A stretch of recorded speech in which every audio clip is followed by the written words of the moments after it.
Very good morning dear students. Uday Singh Nehra learning classes में एक बार फिर आपका हार्दिक स्वागत, अभिनंदन। हमने हाल ही में जो वीडियो सीरीज शुरू की है जिसमें BSc first year, second year, third year तीनों के प्रत्येक पेपर के लिए फिजिक्स की वैल्यूएबल कंटेंट, क्वालिटी कंटेंट आपको उपलब्ध कराया जाएगा। इसमें इस बात का विशेष ध्यान रखा जाएगा कि ये एग्ज़ाम ओरिएंटेड हो। इम्पोर्टेंट चीज़ें जो एग्ज़ाम में पूछी गई हैं, किस प्रकार से एग्ज़ाम में प्रश्न पूछे जाते हैं, कौन से टॉपिक ज़्यादा इम्पोर्टेंट होते हैं, कैसे पढ़ा जाए, किस तरह से लिखा जाए ताकि एग्ज़ाम में अधिकतम अंक आपको प्राप्त हो सके। कई विद्यार्थियों के पास टेक्स्ट बुक्स नहीं होती, कई विद्यार्थी कोई कारणवश क्लास अटेंड नहीं कर पाते। इन सब बातों को ध्यान में रखते हुए ये क्वालिटी कंटेंट तैयार किया गया है ताकि आपको विषम परिस्थितियों में घर बैठे या जहाँ कहीं भी आप हैं वहीं मोबाइल, यूट्यूब पर आपको कंटेंट मिल सके और आप उसका अध्ययन कर सकें ताकि आपकी साल खराब न हो, आपका भविष्य खराब न हो और आप निराश न हो, परिस्थितियों के वशीभूत होकर आप कोई विपरीत निर्णय लेने को मजबूर ना हो। इसी श्रृंखला में बीएससी पार्ट फर्स्ट के पेपर सेकेंड की प्रथम यूनिट शुरू की जा रही है। बुक है गणित की पृष्ठभूमि, पहली यूनिट अदिश एवं सदिश तथा आंशिक अवकलज। इसे शुरू करने से पहले प्रिय विद्यार्थियों हम थोड़ी सामान्य जानकारी ले लें अदिश एवं सदिश की, जिनको आप 11वीं कक्षा में भी पढ़ चुके हैं। अदिश राशियां वे भौतिक राशियां होती हैं जिनके पूर्ण ज्ञान के लिए केवल परिमाण एवं मात्रक की आवश्यकता होती है, जैसे ताप, जैसे दूरी इत्यादि। द्रव्यमान मतलब जैसे हमें 1 किलो चावल चाहिए तो 1 परिमाण हो गया और किलो उसका मात्रक हो गया, यूनिट होगी। ऐसी राशियां जिनके पूर्ण ज्ञान के लिए केवल परिमाण और मात्रक की आवश्यकता होती है वे राशियां कहलाती हैं अदिश राशियां। सदिश राशियां जैसा इनके नाम से स्पष्ट है, सदिश यानी जिनके लिए दिशा की आवश्यकता होती है, तो वे भौतिक राशियां जिनको पूर्ण रूप से व्यक्त करने के लिए इनके परिमाण एवं मात्रक के साथ साथ दिशा की भी आवश्यकता होती है, इन्हें कहते हैं सदिश राशियां। जैसे विस्थापन, वेग, बल, त्वरण इत्यादि। तो यहाँ हम दोनों राशियों से संबंधित कुछ विशेष गुणधर्म, कुछ विशेष फीचर्स पढ़ेंगे। इस श्रृंखला में सबसे पहला कॉन्सेप्ट आता है क्षेत्र, फील्ड। क्षेत्र क्या है? यदि किसी बिंदु P के निर्देशांक x, y, z हैं तथा इस बिंदु पर किसी भौतिक राशि का मान a है तो a will be function of x, y, z, अर्थात a का मान उस प्रेक्षण बिंदु के निर्देशांकों पर निर्भर करेगा। तो यह क्षेत्र, अब देखो क्षेत्र की डेफिनेशन, वह क्षेत्र या आकाश जिसमें भौतिक राशि का मान प्रेक्षण बिंदु के निर्देशांकों पर निर्भर करता है उस भौतिक राशि का क्षेत्र कहलाता है। तो वह क्षेत्र या आकाश जिसमें भौतिक राशि का मान प्रेक्षण बिंदु के निर्देशांकों पर निर्भर करता है उस भौतिक राशि का क्षेत्र कहलाता है। अर्थात जैसे जैसे प्रेक्षण बिंदु की स्थिति चेंज होगी कोऑर्डिनेट एक्स वाई जेड में चेंज होगा तो भौतिक राशि के मान में भी परिवर्तन होगा। अब भौतिक राशि की प्रकृति के अनुसार क्षेत्र दो प्रकार के होते हैं, क्योंकि भौतिक राशियाँ दो प्रकार की होती हैं, अदिश और सदिश, हमने अभी चर्चा की। उसी के संगत क्षेत्र भी दो प्रकार के होते हैं, अदिश क्षेत्र स्केलर फील्ड्स और सदिश क्षेत्र वेक्टर फील्ड्स। पहले अदिश क्षेत्र देखिए, बिल्कुल सेम डेफिनेशन जैसे हमने क्षेत्र की डेफिनेशन देखी। वह क्षेत्र या आकाश जिसमें किसी अदिश राशि का मान प्रेक्षण बिंदु के निर्देशांकों पर निर्भर करता है अदिश क्षेत्र कहलाता है। यदि अदिश राशि का मान प्रेक्षण बिंदु पर निर्भर करेगा तो अदिश क्षेत्र, यदि सदिश राशि का मान प्रेक्षण बिंदु के निर्देशांकों पर निर्भर करेगा तो सदिश क्षेत्र, तो ये फील्ड। अब देखिए, किसी प्रेक्षण बिंदु P जिसके निर्देशांक एक्स वाई जेड पर अदिश राशि का मान यदि फाई है तो हम फाई को ऐसे लिखेंगे, फाई बराबर फाई एक्स वाई जेड, यानी phi will be a function of x y z, यानी जैसे जैसे एक्स वाई जेड का मान बदलेगा फाई का मान चेंज होगा। अदिश क्षेत्र के एग्जाम्पल के रूप में हम ले सकते हैं विद्युत विभव, गुरुत्वीय विभव, ताप, घनत्व आदि। सारी की सारी अदिश राशियां हैं और इनके क्षेत्र अदिश क्षेत्र कहलाएंगे।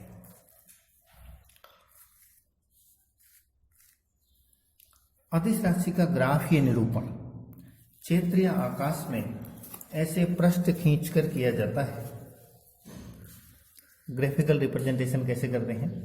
अदिश राशि का ग्राफीय निरूपण क्षेत्र या आकाश में ऐसे पृष्ठ खींचकर किया जाता है जिन पर अदिश राशि का मान नियत रहता है।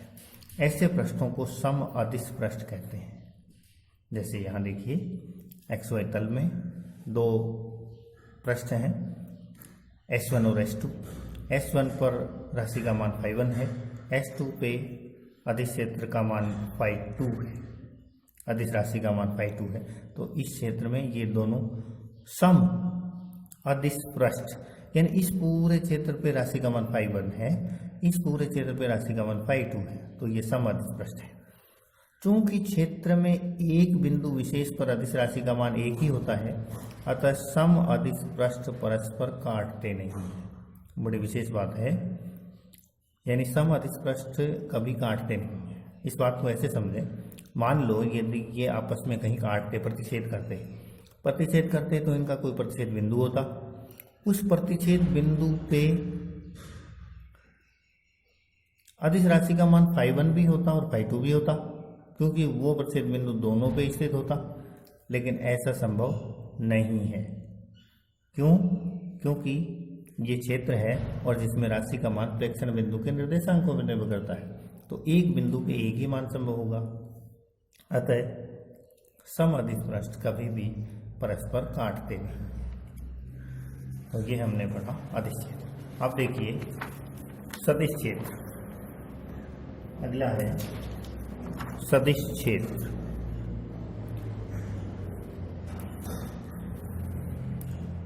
सदिश क्षेत्र की डेफिनेशन भी बिल्कुल उसी तरीके से, यदि किसी क्षेत्र में प्रेक्षण बिंदु के निर्देशांकों में परिवर्तन से सदिश राशि के मान में परिवर्तन होता है तो वह सदिश क्षेत्र कहलाता है। अर्थात ऐसा आकाश या क्षेत्र जिसमें प्रेक्षण बिंदु के निर्देशांकों में परिवर्तन होने से किसी सदिश राशि के मान में परिवर्तन होता है तो उसको सदिश क्षेत्र कहते हैं। जैसे विद्युत क्षेत्र की तीव्रता, चुंबकीय क्षेत्र की तीव्रता इत्यादि।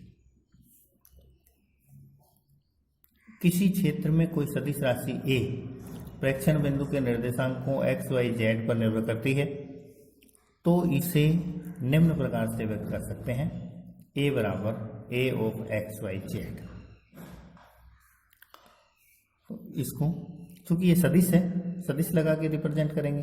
अदिश राशि को हमने कहा था फाई बराबर फाई एक्स वाई जेड, तो ये चूंकि सदिश राशि है तो इसको सदिश लगा के रिप्रेजेंट करेंगे। अब है ग्राफिकल रिप्रेजेंटेशन। सदिश क्षेत्र का ग्राफ की निरूपण रेखाओं के द्वारा करते हैं। इन रेखाओं को क्षेत्र रेखा या फ्लक्स रेखा कहते हैं। किसी बिंदु पर खींची गई स्पर्श रेखा उस बिंदु पर क्षेत्र की दिशा दर्शाती है। यहाँ देखिए आप, जैसे ये क्षेत्र रेखाएं हैं, कोई सदिश क्षेत्र है, सदिश राशि ए का कोई क्षेत्र है, और इसके ऊपर इसको प्रदर्शित करने के लिए हम क्या करेंगे, रेखाएं खींचेंगे, ये इसको प्रदर्शित करेंगे। अब किसी बिंदु पर सदिश राशि का मान क्या होगा, वो उस बिंदु पर खींची गई स्पर्श रेखा द्वारा रिप्रेजेंट किया जाएगा। यहाँ ये स्पर्श रेखा खींची गई है, ये इस सदिश राशि की दिशा दर्शाएगी। दिशा, परिमाण की बात और करते हैं। परिमाण ज्ञात करने के लिए क्या करेंगे, सदिश क्षेत्र के किसी बिंदु पर सदिश क्षेत्र की दिशा के लंबवत अल्पांश क्षेत्रफल से निर्गत प्रति इकाई क्षेत्रफल बल रेखाओं की संख्या सदिश क्षेत्र के परिमाण के बराबर। बहुत इंपॉर्टेंट बात है। हम एक क्षेत्रफल अल्पांश लेंगे और इसको लंबवत रखेंगे क्षेत्र की, उससे जितनी बल रेखाएं गुजरती हैं वो परिमाण बताएगा सदिश क्षेत्र का। यहाँ देखिए, यहाँ इससे दो रेखाएं गुजर रही है, जबकि इस बिंदु पे केवल एक ही रेखा गुजर रही है, तो यहाँ सदिश क्षेत्र का परिमाण इसकी बजाय ज़्यादा है। यहाँ दो रेखाएं गुजर रही हैं, तो यहाँ सदिश क्षेत्र का परिमाण ज़्यादा है और यहाँ कम है।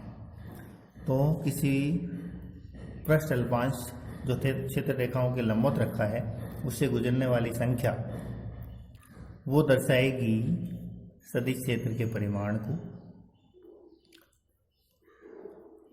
और किसी बिंदु पे स्पर्श रेखा जो खींची जाएगी वो उस बिंदु पर दर्शाएगी सदिश क्षेत्र की दिशा। इसको, ये इम्पोर्टेंट है, परिमाण को ढंग से देख लें दोबारा। सदिश क्षेत्र के किसी बिंदु पर सदिश क्षेत्र की दिशा के लंबवत अल्पांश क्षेत्रफल से निर्गत प्रति इकाई क्षेत्रफल बल रेखाओं की संख्या सदिश क्षेत्र के परिमाण के बराबर होती है। किसी बिंदु पर बल रेखाओं के लंबवत स्थित क्षेत्रफल अल्पांश dA से d5 फ्लक्स गुजरता है। फ्लक्स क्या चीज़ है, वो जो बल रेखाएं उससे निकलती हैं क्षेत्रफल अल्पांश से, उनको हम फ्लक्स कहते हैं। अब देखिए, हम फ्लक्स और क्षेत्र के परिमाण में संबंध साबित कर रहे हैं। किसी बिंदु पर बल रेखाओं के लंबवत स्थित क्षेत्रफल अल्पांश dA से d5 फ्लक्स गुजरता है। ध्यान दें, लंबवत। अतः सदिश क्षेत्र की तीव्रता का परिमाण क्या होगा, A या मोड ऑफ वेक्टर A बराबर होगा d5/dA। देखो परिमाण को कैसे व्यक्त करते हैं, फ्लक्स प्रति इकाई क्षेत्रफल। फ्लक्स प्रति इकाई क्षेत्रफल। तो सदिश क्षेत्र को कैसे व्यक्त करेंगे, A बराबर d5/dA इंटू n कैप। यह n कैप dA के लंबवत इकाई सदिश है। जो क्षेत्रफल अल्पांश dA है उसके लंबवत दिशा में n कैप इकाई सदिश है। जैसे ये है तो इसके लंबवत दिशा में इकाई सदिश है n कैप। तो परिमाण को ऐसे दर्शाएंगे d5/dA, सदिश को ऐसे दर्शाएंगे d5/dA इंटू n कैप, जहाँ n कैप एक इकाई सदिश है जो A की दिशा को व्यक्त करेगा यहाँ, और ये क्षेत्रफल के लंबवत दिशा में इकाई सदिश है। आप जानते हैं क्षेत्रफल एक सदिश राशि होती है जिसकी दिशा उस तल के लंबवत होती है। क्षेत्रफल की जो सतह है उसके लंबवत होती है, तो ये n कैप उस लंबवत दिशा को व्यक्त करेगा। किसी अन्य क्षेत्रफल सदिश dA जिसके लिए n कैप A से थीटा कोण बनाता हो, तो मोड ऑफ A की परिभाषा से एक बात समझे, यहाँ जो क्षेत्रफल है वो लंबवत है, इसके लिए हमें ये सूत्र मिला। यदि मान लो क्षेत्रफल लंबवत नहीं है, कोई कोण थीटा बना रहा है, जैसी यहाँ स्थिति है, यहाँ A की दिशा तो इधर है और क्षेत्रफल की दिशा इधर है और दोनों के मध्य कोण थीटा है, दोनों के मध्य कोण थीटा। ऐसी स्थिति में A का परिमाण क्या होगा, d5/dA cos थीटा। ध्यान दें, यहाँ लंबवत जब था तो d5/dA था, d5/dA। यदि लंबवत नहीं है तो dA की जगह dA cos थीटा लेंगे। क्यों लेंगे? क्योंकि दोनों की दिशा समान नहीं है, दोनों के मध्य कोण थीटा है, डीए की दिशा ये है। हमें डीए का वो घटक लेना है जो ए की दिशा में है, क्योंकि इधर डीए है तो इस दिशा में इसका घटक क्या होगा? DA cos theta. ए की दिशा में घटक होगा डीए कोस थीटा, तो यहाँ ए बराबर होगा d phi upon d a cos theta. यदि कोस थीटा को इधर गुणा करते हैं तो ए कोस थीटा बराबर डी फाई बटे डी ए। अब ए कोस थीटा को हम ए डॉट एन कैप लिख सकते हैं। कैसे? ए डॉट एन कैप बराबर क्या होगा? अदिश गुणनफल की परिभाषा से हम जानते हैं कि दो अदिशों का अदिश गुणनफल क्या होता है? ए डॉट बी बराबर होता है ए बी कोस थीटा। पहले सदिश का परिमाण, दूसरे का परिमाण इंटू उनके बीच के कोण का कोस। तो ए का परिमाण ए, एन कैप इकाई सदिश है, इसका परिमाण 1, तो ए इंटू 1 ए ही हो गया, और बीच के कोण का कोस यानी कोस थीटा। तो ए डॉट एन बराबर ए कोस थीटा। तो ए कोस थीटा की जगह हमने क्या लिख दिया? A dot n. तो ए डॉट एन बराबर d phi upon d a. This implies d phi बराबर, इसको वज्र गुणा करेंगे तो a dot n into d a. N into d a, n cap क्या है? डी ए की लंबवत दिशा में इकाई सदिश है, और ये डी ए क्षेत्रफल है। क्षेत्रफल का परिमाण इंटू लंबवत दिशा में इकाई सदिश, ये डी ए सदिश बन जाएगा। तो डी फाई बराबर ए डॉट डी। तो डी फाई को हम इस रूप में लिख सकते हैं, यानी किसी क्षेत्रफल L5 से संबद्ध फ्लक्स सदिश राशि ए का क्षेत्रफल डी ए से संबद्ध फ्लक्स डी फाई बराबर होगा ए डॉट डी ए। यहाँ एक बात का विशेष ध्यान रखें कि ये डी फाई किस पे डिपेंड करेगा? कोस थीटा पे। यदि ये अदिश गुणनफल को हम खोलें तो हमें डी फाई बराबर क्या मिलेगा? यहाँ से डी फाई बराबर मिलेगा A D a cos theta. तो थीटा जैसे जैसे चेंज होगा डी फाई का मान चेंज होगा। थीटा का मान कहाँ से कहाँ तक चेंज होता है? थीटा 0 से 90 तक यदि हम चेंज करें, कोस 0 का मान होता है 1, कोस 90 का मान होता है 0। यानी जब थीटा 0 है, यानी डी ए है ए की ही दिशा में है, तो फ्लक्स सर्वाधिक होगा। जैसा इसी स्थिति में है, ए की दिशा में यदि डी ए है तो फ्लक्स सर्वाधिक होगा। लेकिन यदि थीटा का मान 90 है, यानी ये थीटा का मान 90 है, यानी इस तरह से है पृष्ठ ये, तो फ्लक्स कितना हो जाएगा? कोस 90 0, डी फाई बराबर 0। कोई भी रेखा इससे नहीं गुजरेगी, फ्लक्स हो जाएगा 0। सदिश रेखाएं भी परस्पर काटती नहीं है, सदिश रेखा भी काटती नहीं है। इसका कारण क्या है? क्योंकि जो बल रेखाएं हैं वो सदिश राशि की दिशा को दर्शाती हैं। बल रेखाओं की किसी बिंदु पर खींची गई स्पर्श रेखा उस बिंदु पर सदिश राशि की दिशा को दर्शाती है। यदि दो बल रेखाएं परस्पर काटेंगी तो इस बिंदु पे उस राशि की दो दिशाएं संभव होंगी, लेकिन ऐसा संभव नहीं है। किसी एक बिंदु पर सदिश राशि की दिशा एक ही हो सकती है। अतः सदिश बल रेखाएं कभी भी काटती नहीं है, बिल्कुल उसी तरीके से जैसे समअदिश पृष्ठ परस्पर काटते नहीं। तो प्रिय विद्यार्थियों, हमने इस पहले लेक्चर में जाना क्षेत्र किसे कहते हैं, अदिश क्षेत्र किसे कहते हैं और सदिश क्षेत्र किसे कहते हैं। एक जल्दी सा रिकैप, वह क्षेत्र या आकाश जिसमें भौतिक राशि का मान प्रेक्षण बिंदु के निर्देशांकों पर निर्भर करता है, उस भौतिक राशि का क्षेत्र कहलाता है। भौतिक राशि की प्रकृति के अनुसार क्षेत्र दो प्रकार के होते हैं, सदिश क्षेत्र और अदिश क्षेत्र। अदिश क्षेत्र वह क्षेत्र जिसके अंदर प्रेक्षण बिंदु के निर्देशांकों पर किसी अदिश राशि का मान निर्भर करता है, वो अदिश क्षेत्र कहलाता है। अदिश क्षेत्र का ग्राफिकल रिप्रेजेंटेशन कैसे करते हैं? समअदिश पृष्ठों के द्वारा। कोई दो समअदिश पृष्ठ आपस में काटते नहीं हैं, क्योंकि यदि काटेंगे तो उस बिंदु पे अदिश राशि के दो मान हो जाएंगे, जो कि संभव नहीं है। सदिश क्षेत्र वह क्षेत्र जिसमें प्रेक्षण बिंदु के निर्देशांकों पर किसी सदिश राशि का मान निर्भर करता है। इसका ग्राफिकल रिप्रेजेंटेशन क्षेत्र रेखाओं के द्वारा किया जाता है। क्षेत्र रेखा के किसी बिंदु पर खींची गई स्पर्श रेखा उस बिंदु पर सदिश राशि की दिशा दर्शाती है। परिमाण इस सूत्र से दिया जाता है d5/dA। यदि लंबवत है क्षेत्रफल L5 तो यदि कोई कोण थीटा बनाता है तो परिमाण d5 बराबर dA cos थीटा होगा। और इसके द्वारा हम फ्लक्स का सूत्र प्राप्त करते हैं d5 बराबर A.dA, और जो निर्भर करता है सदिश राशि और क्षेत्रफल L5 के मध्य कोण पर। यदि दोनों एक ही दिशा में हैं तो फ्लक्स का मान अधिकतम होगा, और यदि दोनों एक दूसरे के लंबवत हैं तो फ्लक्स का मान 0, और सदिश क्षेत्र रेखाएं भी परस्पर काट लेंगी। प्लीज फ्रेंड्स, आप देखते रहिए, आपका प्रिय चैनल, आपका बड़ा प्यार मिलना शुरू हो गया है शुरुआती वीडियो से ही। उम्मीद करता हूँ आपको ये प्रयास पसंद आएगा। किसी भी प्रकार की कोई कमी आपको लगे या आपकी कुछ और रिक्वायरमेंट हो तो कमेंट बॉक्स में ज़रूर लिखें। मैं आपकी सभी रिक्वायरमेंट्स पूरी करने की कोशिश करूँगा, और जो भी आपकी दिक्कतें हैं, परेशानियां हैं, उनको सॉल्व करने की पूरी कोशिश करूँगा।